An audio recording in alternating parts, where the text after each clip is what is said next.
Assalamualaikum warahmatullahi wabarakatuh. Perkenalkan, nama saya Rahman Okta Sanjaya Putra dengan NIM 03021382227120. Di sini saya akan memaparkan tentang materi tentang pengelolaan lingkungan tambang, di mana materi saya yaitu Rethinking Mine Water Management for Strategic Advance. Nah, di sini ada pendahuluan. Pendahuluan pertama adalah air tambang adalah komponen penting dalam operasi pertambangan, namun juga menjadi sumber utama pencemaran lingkungan. Di Indonesia, pengolahan air tambang sangat karena banyak tambang berlokasi di daerah kaya sulfat yang rentan menghasilkan air asam tambang. Di sini ada mengapa pengelolaan air tambang sangat penting. Yang pertama adalah menghindari pencemaran air tanah dan permukaan. Yang kedua, menjaga keseimbangan ekosistem dan keberlanjutan lingkungan. Lalu yang ketiga, mengurangi konflik sosial dengan masyarakat sekitar tambang. Dan yang keempat, memenuhi regulasi lingkungan yang semakin ketat. Terus, dampak buruk air tambang yang tidak terkelola dengan baik. Yang pertama ada pencemaran air permukaan dan tanah. Yang kedua, degradasi ekosistem dan hilangnya keanekaragaman hayati. Lalu yang ketiga, kerusakan sosial dan ekonomi masyarakat sekitar. Dan yang keempat, biaya pemulihan lingkungan yang sangat tinggi. Terus, tantangan dalam pengelolaan air tambang, di mana pengelolaan air tambang menghadapi berbagai tantangan yang kompleks. Salah satunya adalah mengelola kualitas air yang sering kali mengandung logam berat, asam, dan padatan yang terlalu berpotensi mencemari lingkungan sekitar tambang.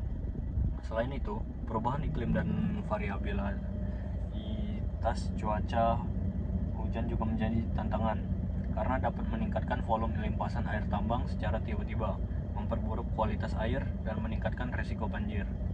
Selain itu, biaya operasional untuk pengelolaan air tambang biasanya sangat tinggi, terutama jika menggunakan teknologi canggih seperti reverse osmosis atau zero liquid discharge (ZLD).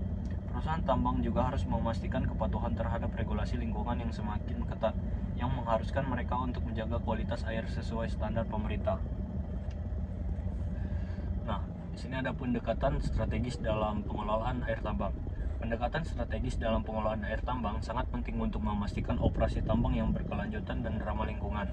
Salah satu pendekatan utamanya adalah integrasi teknologi cerdas, seperti penggunaan sensor untuk pemantauan kualitas air secara real time, kecerdasan buatan (AI) untuk prediksi potensi pencemaran, serta analisis big data untuk memahami tren kualitas air dan membuat keputusan yang lebih tepat.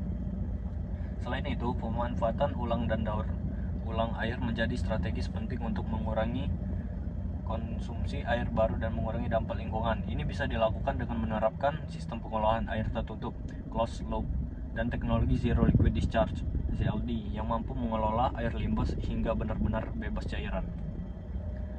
Terus ada langkah bijak dalam pengelolaan air tambang. Pengelolaan air tambang yang bijak memerlukan pendekatan yang komprehensif untuk mengurangi dampak lingkungan dan memastikan keberlanjutan operasional. Langkah pertama adalah mengutamakan pencegahan pencemaran sejak awal operasi tambang dengan memasang sistem pemantauan kualitas air yang canggih dan mengelola limbah secara ketat, agar bahan berbahaya tidak mencemari lingkungan. Selain itu, penting untuk menerapkan teknologi pengelolaan air yang ramah lingkungan dan efisien, seperti sistem daur ulang air, wetland treatment, dan zero liquid discharge (ZLD) untuk mengurangi konsumsi air baru dan mencegah pencemaran. Nah, peran terhadap pemerintah, di mana peran terhadap pemerintah itu yang pertama memastikan kepatuhan terhadap regulasi lingkungan, lalu yang kedua melakukan pelaporan kualitas air secara transparan, yang ketiga berpartisipasi dalam pengembangan kebijakan lingkungan, dan yang keempat menjaga hubungan baik dengan masyarakat sekitar tambang. Terus kesimpulannya, pengelolaan air tambang bukan hanya soal kepatuhan, tetapi juga peluang strategis. Yang kedua, teknologi cerdas dan pendekatan berkelanjutan dapat menciptakan nilai tambah. Lalu yang ketiga, kolaborasi dengan pemerintah dan masyarakat sangat penting untuk keberhasilan jangka panjang. Terima kasih. Sekian pemaparan saya hari ini. Wassalamualaikum warahmatullahi wabarakatuh.